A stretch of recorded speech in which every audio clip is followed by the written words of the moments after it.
Hello, welcome to Professor's Garage. Today this Honda Odyssey is due for an oil change.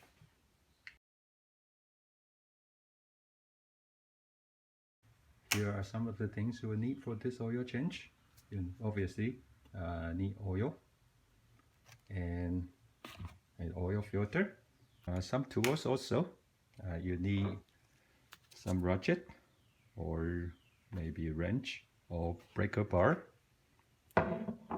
to take off the drain plug. And for this particular Honda Odyssey, you need a 17mm socket to take off the plug, and you are going to need also a crush washer to replace the old one. Optional, it's better if you can get a torque wrench, so that when you put the drain plug back, you can torque it to the spec. For the oil filter, this special wrench will help, but sometimes if you have strong hands and with a pair of gloves, you should be able to take it off and put it on. So these are the tools and supply that we need. Obviously for the oil, you need a few quarts here. For this particular Honda Odyssey, it takes 4.5 quarts. You also need a drain pan like this to collect the used oil, and a funnel for you to fill the oil. Before you get started, engage the parking brake so it is safe and the car does not move. It also helps to put a couple of chocks behind the wheels.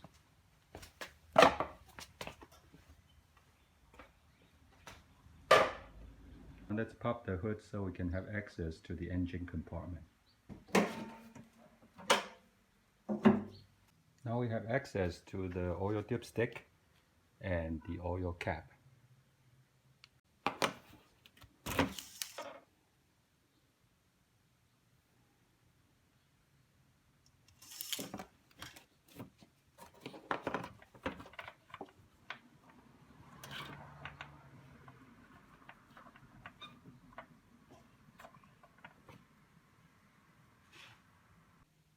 For now, we can put the oil cap aside.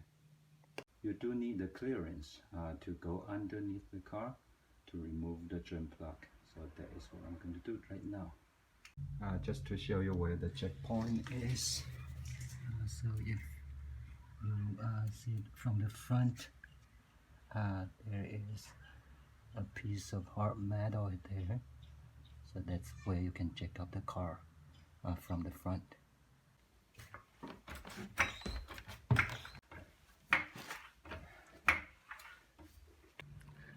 So put the jack stands on each side, the other side as well. And now we are going to lower the car on the jack stands. If you have room, you can leave the jack on for some additional support and safety. But I do not have the room here for my working space, so I'm going to remove the jack and rely on the jack stands for the safety. So safety is very important. It's always a good idea to push the car once they are on the jack stands to make sure they are on the stands safely. Now I'm going to go under the car to remove the drain plug and oil filter. It is also a good idea to start the engine if the car has been sitting for a while, just to warm up the engine to make the oil flow better. These were my kids' play mats. They play with it when they were young and little. Now they belong to me. It does hurt if you have to lay on the ground on the concrete. So these little cushions, they help. Now we are ready to go underneath the car. To give you a little bit of orientation, the oil pan and oil drain plug and the oil filter is more on the passenger side. So that is where we are going to look for the drain plug and oil filter. Now with the drain pan ready to catch the fluid, we are ready to go underneath the car and find where the oil pan is. If you see the marking here, it's going to say engine oil here, and that's where you are going to find the drain plug. So here it is again, the drain plug, and this is on the passenger side in the front. So the drain plug is here, and the oil filter is right where the light is. Okay, so we are going to take off the drain plug first and then let it drain, and then we will take care of the oil filter later. So right now you can either use a breaker bar or a Rachet with a 7mm socket to take off the drain plug.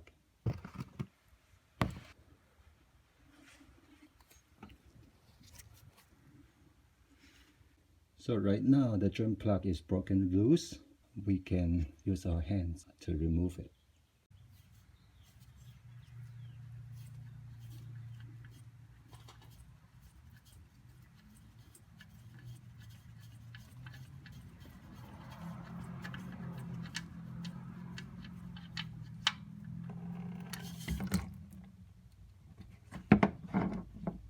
While we let the oil drain, we can take care of the drain plug.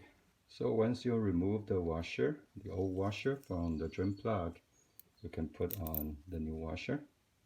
Sometimes the washer, the crush washer, may stay on the drain pan when you take the plug off, but make sure you remove it before you put on another one.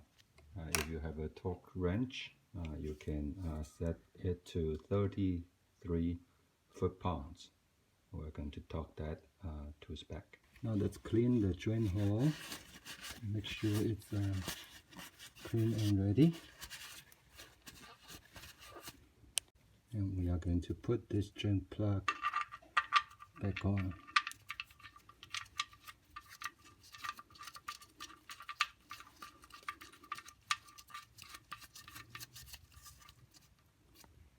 Now we are going to torque it to spec until it clicks.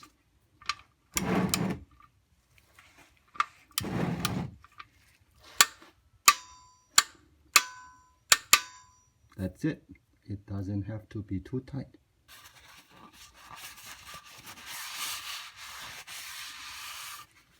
To remove the oil filter, it's actually easier if you can turn your wheel to the right so that you can access it from the passenger side wheel.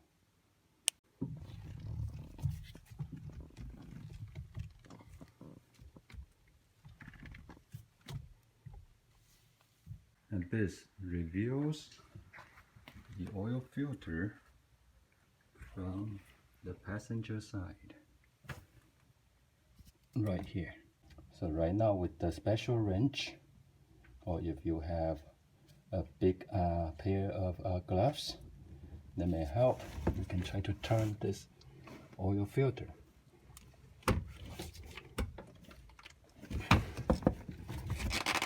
This is on there quite tight, but with some effort you should be able to move it. Yeah, now it starts to turn, and then just keep doing this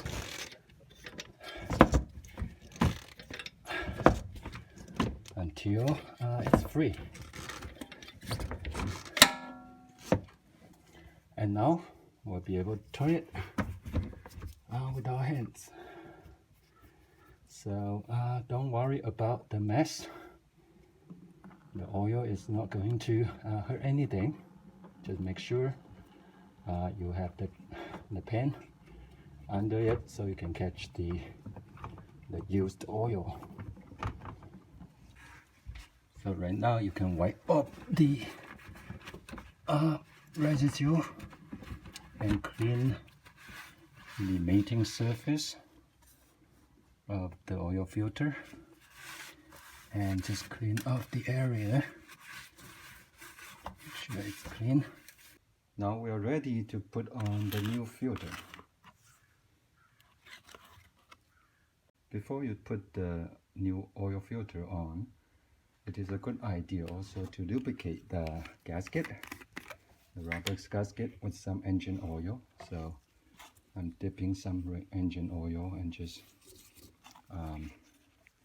rubbing the surface, the mating surface, the gasket area. Optional, this is optional. You can also add some engine oil into the filter to prime it.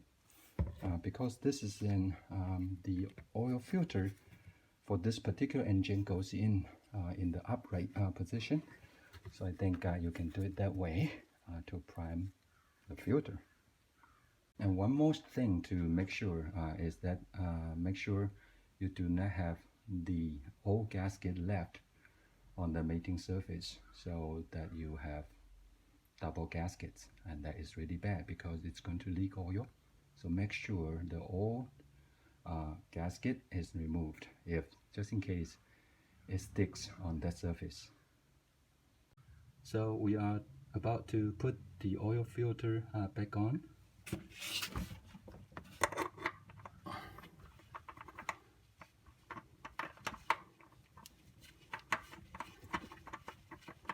So first just thread the new filter on.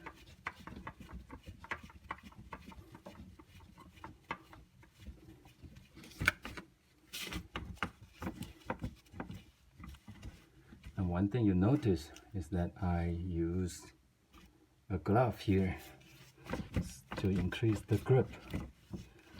So once it's kind of tight, just make a bit more. So I think the idea is to have it tight with your hand. You do not need a wrench to tighten it, just with your hand, but a glove is going to help, and I think that's enough. Again, you do not need to over tight. That will cause problems as well.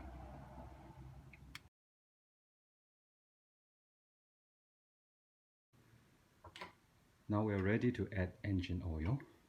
Remember to check your oil cap, and it normally says what type of oil you need, and for this particular engine it's 5W20.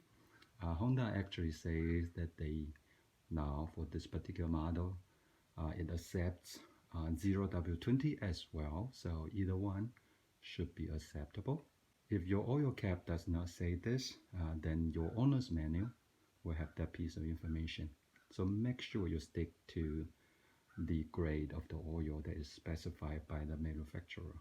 So with the funnel, as you can see, where you took off the oil cap, you can start to add engine oil.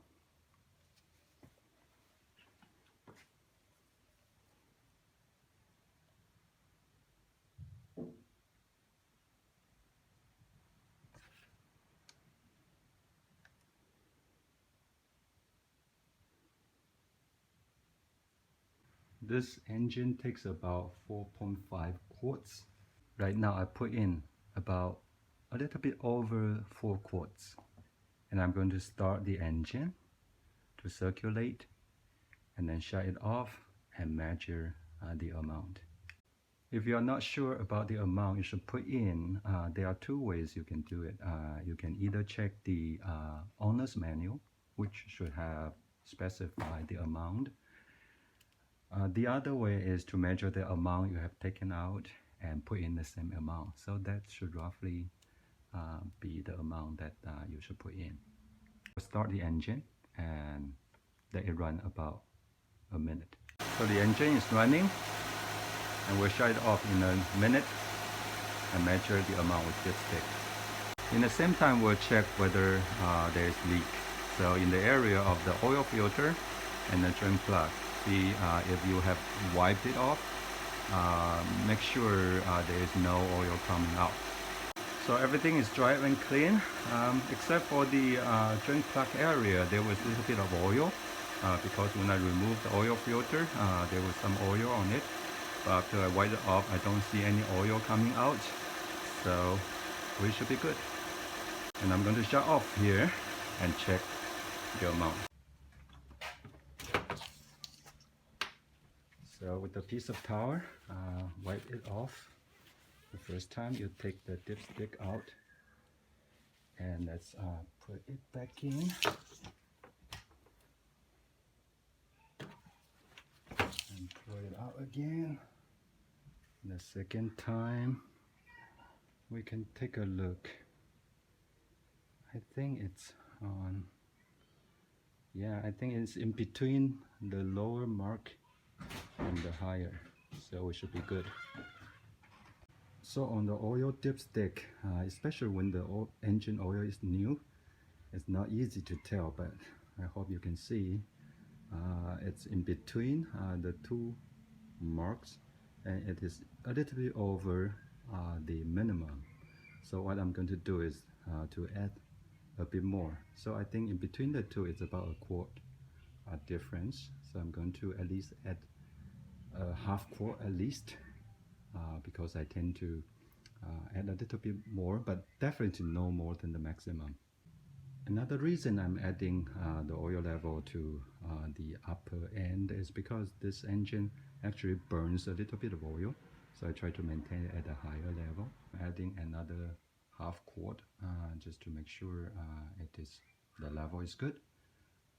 Another note on checking the engine oil level is to make sure your car is on the level surface and before you do check it. So the last time I checked, the oil is at the top, so we are good. There is no leak, so we are ready to finish this job with the reset.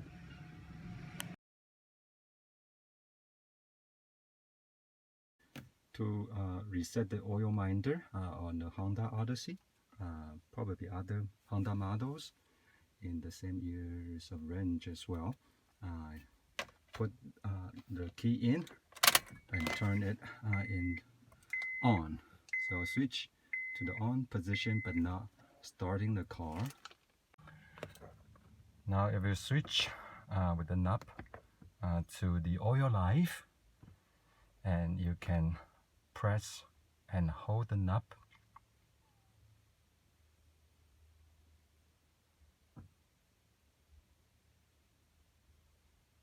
until it flashes. Now release it and then press again for 5 more seconds, and it's going to return to 100% oil life, and now you're good to go. So I hope this video is informative. I'm not a professional. I'm just trying to do my own maintenance, and I enjoy doing it, and that is the most important thing. If a college professor can do it, you can do it. Until the next time, may the Lord bless you and give you peace. 平安。